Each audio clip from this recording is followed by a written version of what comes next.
Because ang paghahanda ng karamihan, pupunta ako sa cell group, pupunta ako sa prayer, pupunta ako sa community.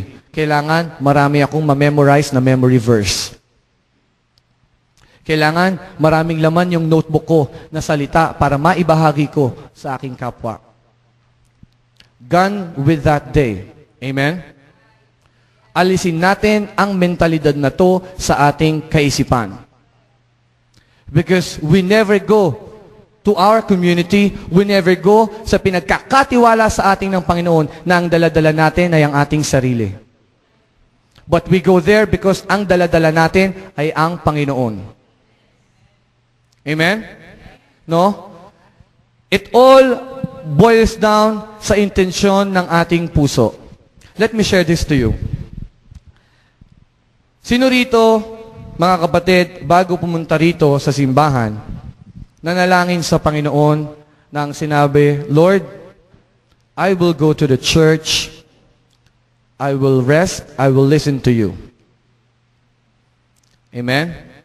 Maaring meron nanalangin ng ganoon, which is good. Amen? Ngunit, if our attitude is like this, I believe, Lord, ako ay pupunta sa simbahan. Ako ay sasamba sa iyong presensya, mamamahinga sa iyong presensya, at gusto ko na matrain. Amen? Gusto ko na ma-equip, gusto ko na matrain.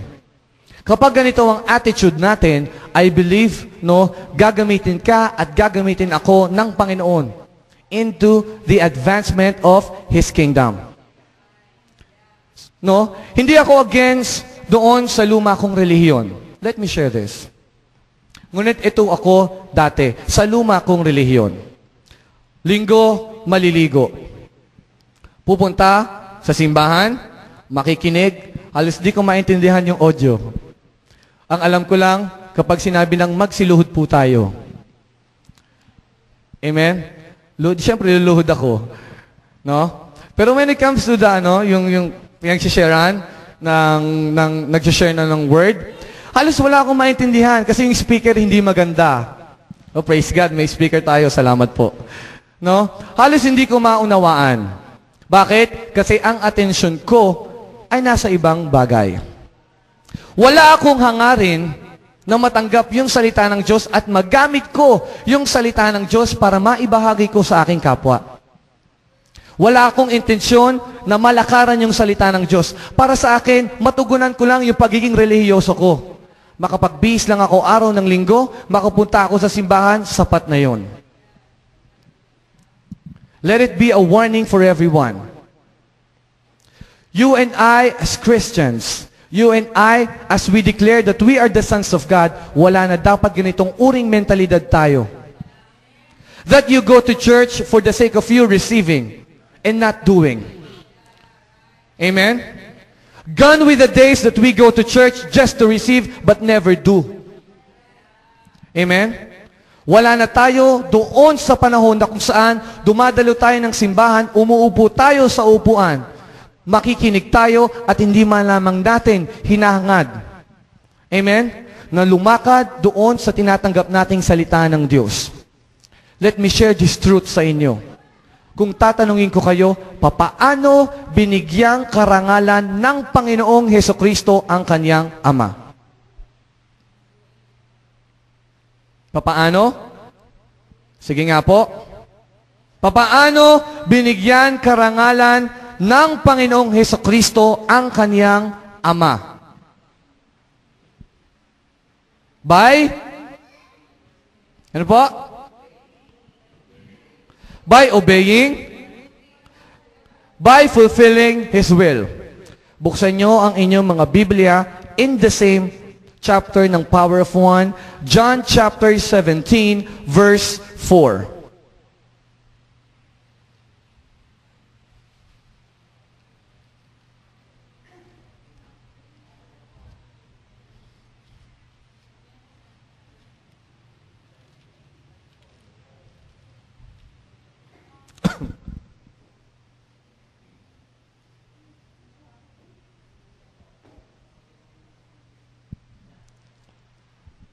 Say amen kung nandun na po tayo.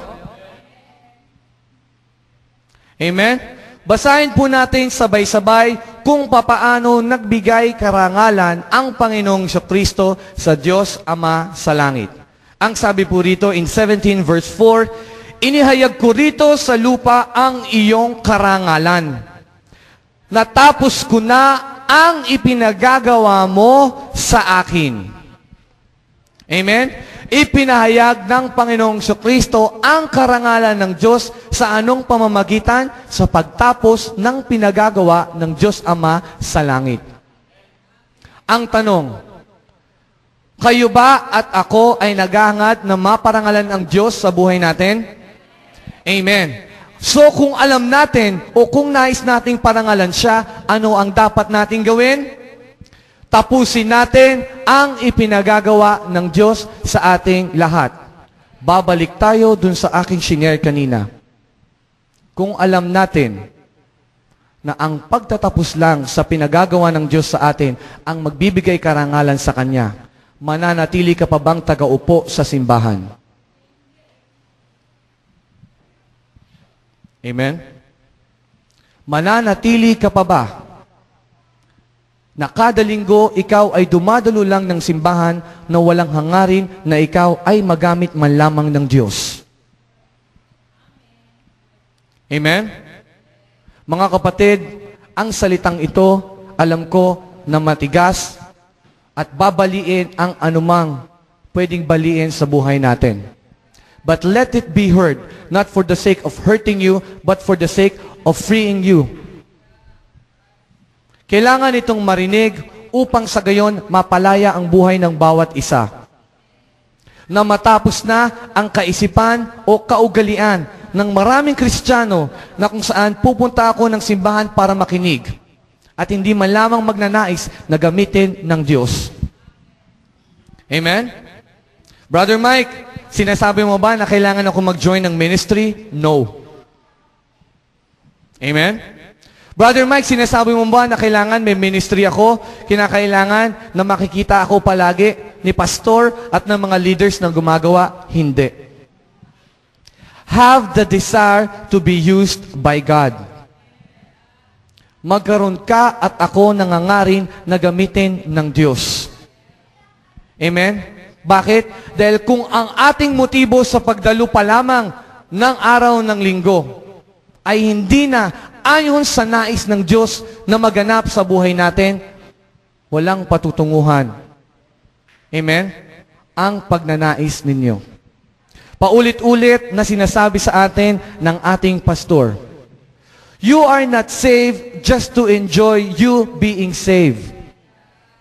Hindi ka naligtas o hindi ka iniligtas o hindi binigay ng Panginoong Kristo ang kanyang buhay upang ikaw ay mag-enjoy lang sa iyong kaligtasan. Ngunit upang ikaw at ako ay masumpungan niya na maging kabalikat niya sa gawain ng Diyos. Ang salitang covenant ay hindi nangangahulugan na siya ay gagawa at ikaw ay hindi.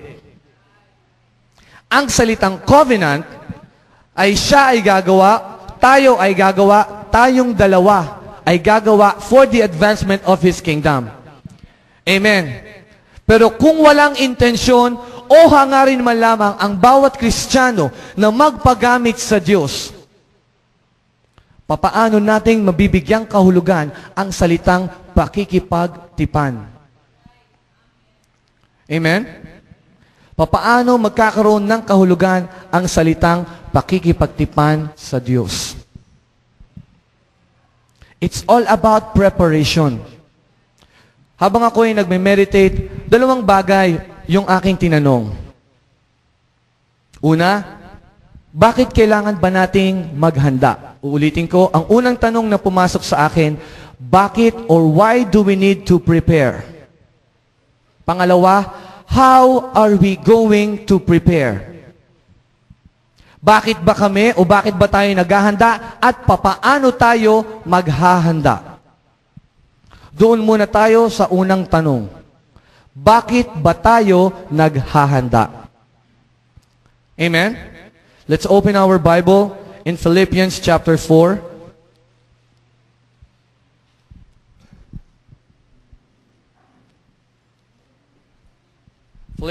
Philippians chapter 3. Amen?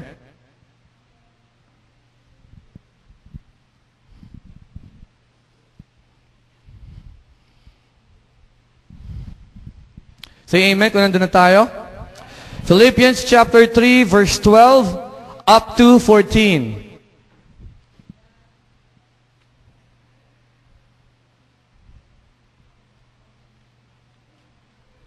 Basahin po natin ng sabay-sabay.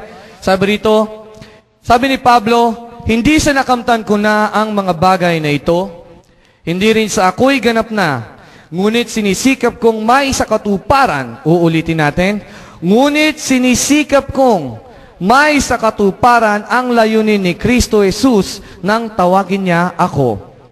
13, mga kapatid, hindi ko ipinalalagay na natupad ko na ang mga bagay na ito. Ang ginagawa ko ngayon, nililimot ang nakaraan at sinisikap na makamtan ang nasa hinaharap. Amen? Ano yung sinabi niya ron? Nililimot ang nakaraan at sinisikap na makamtan ang nasa hinaharap. I want you to understand verse 14.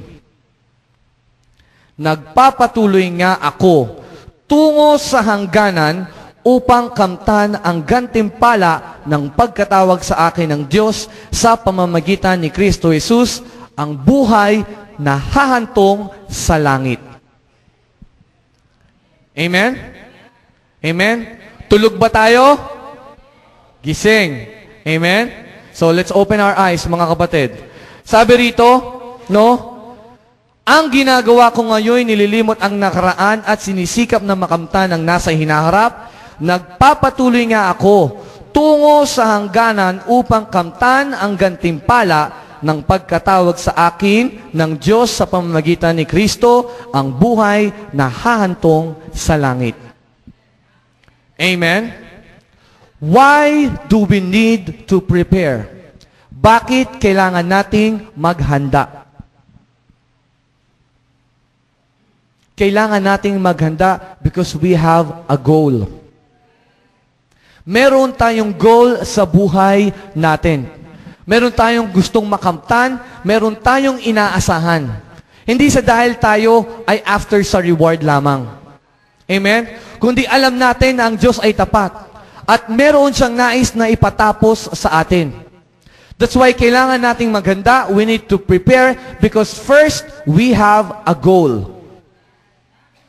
Because if you don't have a goal, sa pagpunta mo kada linggo, sa pagdating mo sa cell group, sa pagpunta mo ng prayer, defeated ang purpose. Amen? Kapag wala kang goal, sa kung ano mang ginagawa mo sa bagay na ito, wala tayong matatapos. Para kang isang driver na hindi mo alam kung saan ka tutungo. Nagsasayang ka lang ng gasolina. Darating ang panahon, mapapagod ka. Darating ang panahon, hihinto ka. But when you know in yourself, kung alam mo sa sarili mo na meron kang goal, meron kang gustong makamtan, sigurado, kakamtanin mo yan kung katulad ka ni Pablo. Ano yung sinabi ni Pablo? Sinisikap ko. Ibig sabihin, hindi siya lumalakad sa Diyos nang siya ay nag-aantay lamang. Merong salitang pagsisikap. Amen? Ang salitang pagsisikap ay hindi lamang nakakontain sa ikaw ay nagbabasa ng Biblia. Hindi lamang nakakontain dahil ikaw ay present palagi sa mga gawain.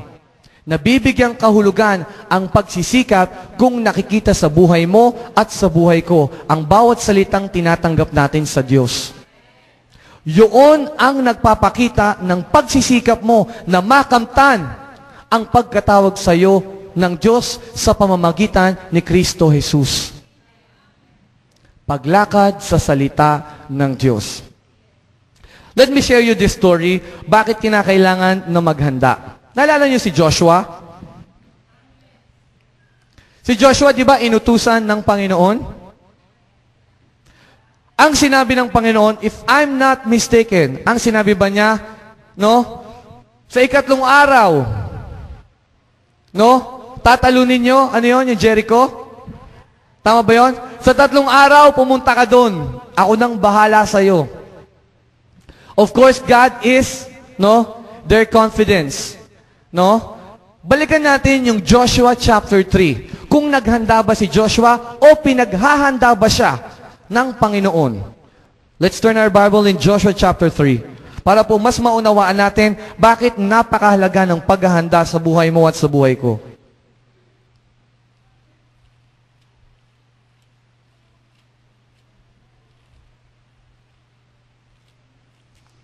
Is that Joshua 3? Sige po.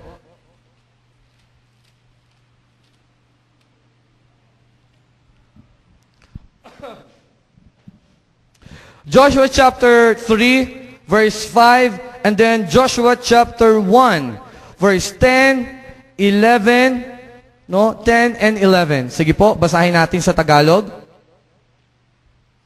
Joshua, doon muna tayo sa Joshua 1, 10, 11. Alam kong pamilyar na kayo sa salitang ito, ngunit babalikan natin upang maunawaan ng bawat isa na hindi ka lamang nabuhay rito para sabihin na gusto mo, kundi kailangan mo ring maghanda.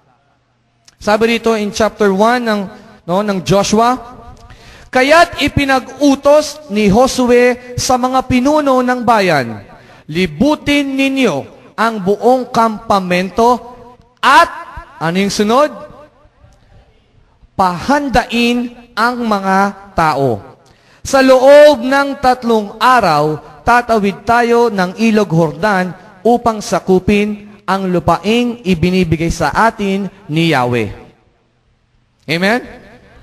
Sinabi ba ni Joshua sa bayan ng Israel, sa 3 araw, lilibot tayo at sasakupin natin ang bayan na iyon nang walang paghahanda? Ang sinabi niya, pahandain mo ang mga tao. Because in every command, in every order, in every mandate na ibinibigay po sa atin, there should be a corresponding preparation. There should be a preparation so that God would see how willing are you para tapusin ang ipinagagawa ng Diyos. Amen? Dahil napakadaling sabihin ang salitang, opo, gusto namin. Ngunit nasusukot ito kung gaano mo inihahanda ang iyong sarili sa gawain. Amen? Nung ako po ay kagagraduate lang ng high school, let me share this. Share ko po sa inyo yung buhay ni Coco Martin. Hindi po ako sinungaling, biro lang. Ganito po ang buhay ni Coco Martin, Pagtapos niya po ng high school, ito po yung buhay ko, Pagtapos po ng high school, may mo-oppose dito, kayo na lang po ang sasabihan ko. Alam niyo ba, pagtapos ko ng high school, hindi. Pagtapos ko ng high school, siyempre gusto ko mag-college. Nakapag-college ako. 1 taon. Tuwan-tuwa ako noon, Of course, huminto ako ng 1 taon at nag-college ako. Dahil sa kagipitan ng pera, dahil alam ko, binenta ba natin yung hacienda natin noon pa? Naibenta po namin yung hacienda namin, so medyo kinulang yung budget. Kinulang po yung budget dahil naibenta yung hacienda. Amen? So ako, bilang nagnanais, na makatulong ang makapagpatuloy ng pag-aaral, ang ginawa ko, pumunta ako sa Teletech.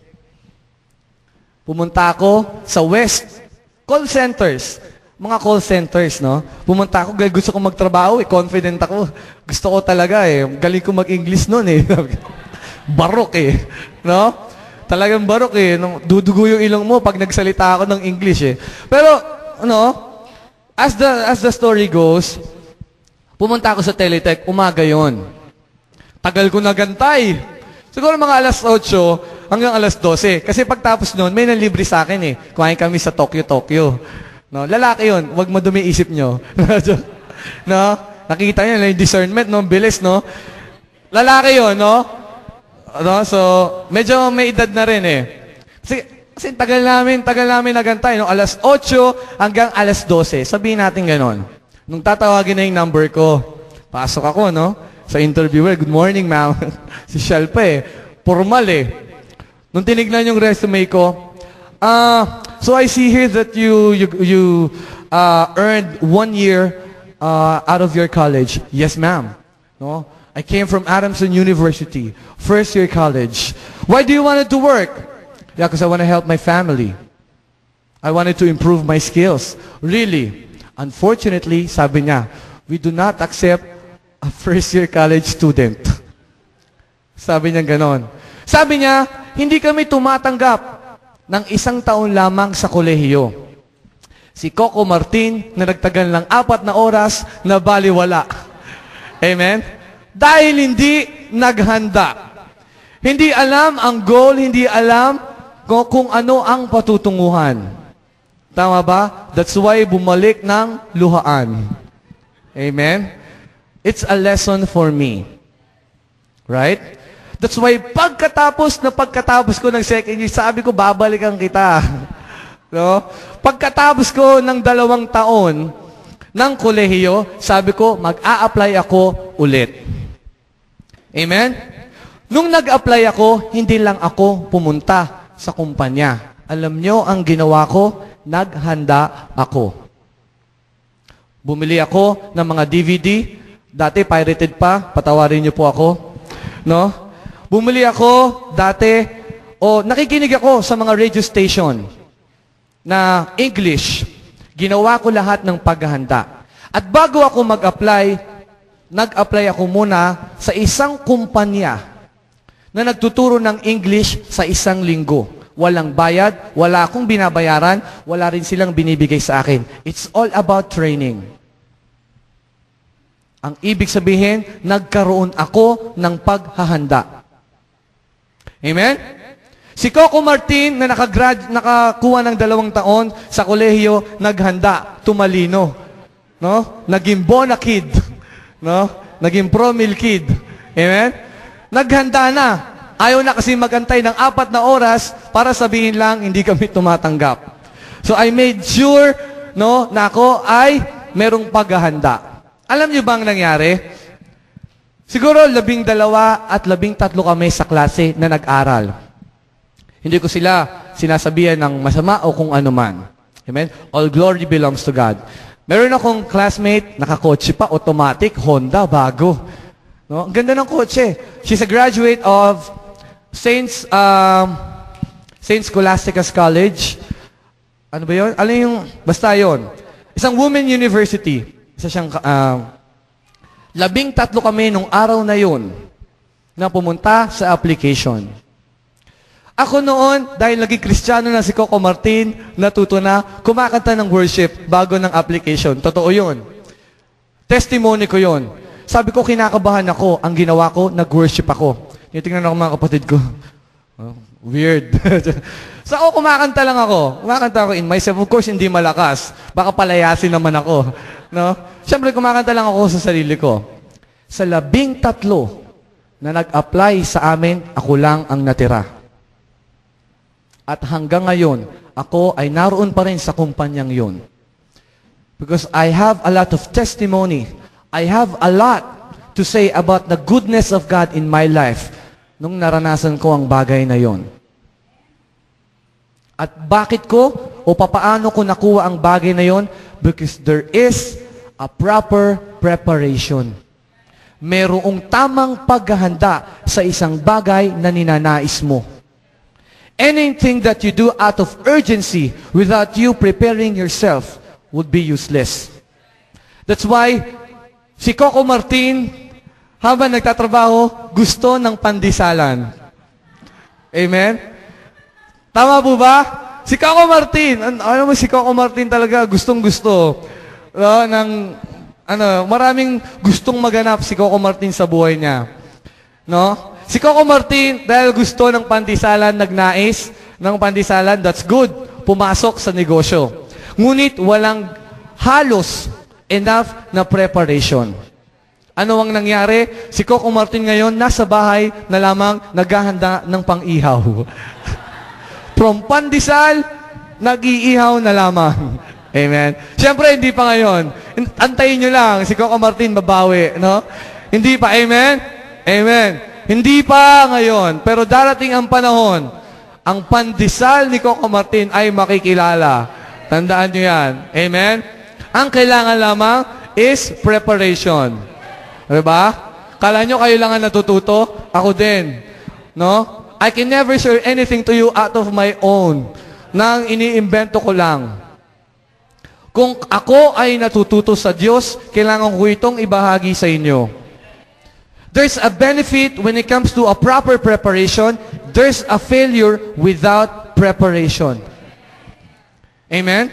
That's why sa ating pong pagnanais na magamit ng Panginoon, kung gusto natin mabago ang buhay natin, let us always make sure that we have prepared enough. Amen? We have prepared enough. Amen? Sundan po natin. Sabi po rito, doon po sa ating pag-prepare, nandoon pa rin tayo sa unang tanong, na kung saan sinabi natin, bakit ba tayo naghahanda? Mabalik ako doon sa buhay ng isang Kristiyano. Sabihin natin, pangalanan natin. No? Pangalanan natin siyang Casey. No, biro lang. Pangalanan natin siyang Diosdado. Para modern ang dating. Amen? Si Diosdado, pupunta ng simbahan, sa mga Diosdado, baka may Diosdado dyan, ha? Example lang po, na, baka pumasok dito, batuin ako dito. Example na po, no? Example. Si Diosdado pupunta ng simbahan. Sasabihin sa Panginoon, mahal naman kita. Lahat ba tayo mahal natin ang Diyos? Amen. Lahat tayo mahal natin ang Diyos. Sinasabi natin, the Lord, I love you. Mahal na mahal kita. Amen. But don't you know, in the Bible, para malaman ng Panginoon na siya'y minamahal mo, kinakailangan mong gumawa. Open your Bible in John chapter 14, verse 23.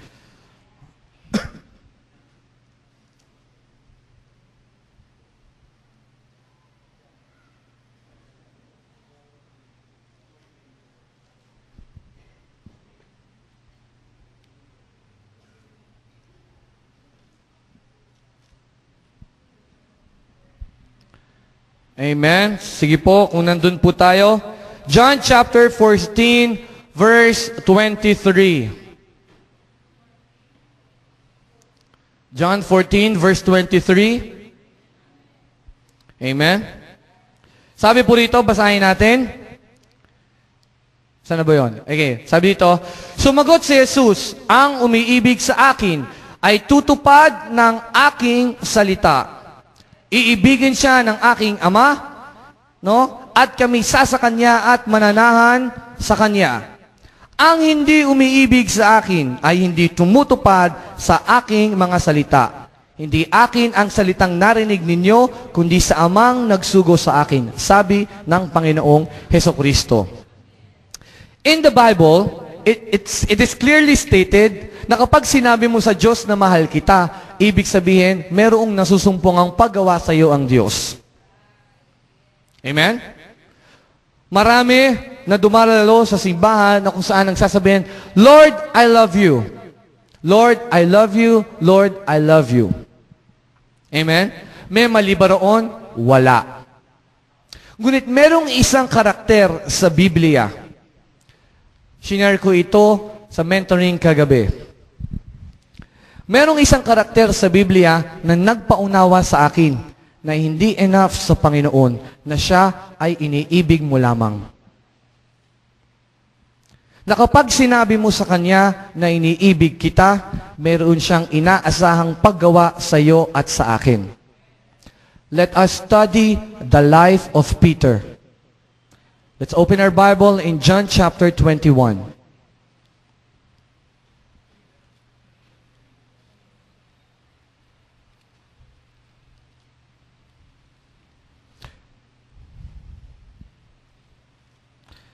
That's why sa Panginoon, I believe, no, kapag tinamad ka, delicate ka. Amen? No? Sige, basahin po natin. In verse 15, alam ko na pamilyar ulit ito, ngunit papakaunawaan natin ito for the revelation na aking pong tinanggap. By God's grace, ito'y maipaunawa sa bawat isa. Sabi rito, Pagkakain nila, tinanong ni Jesus si Simon Pedro,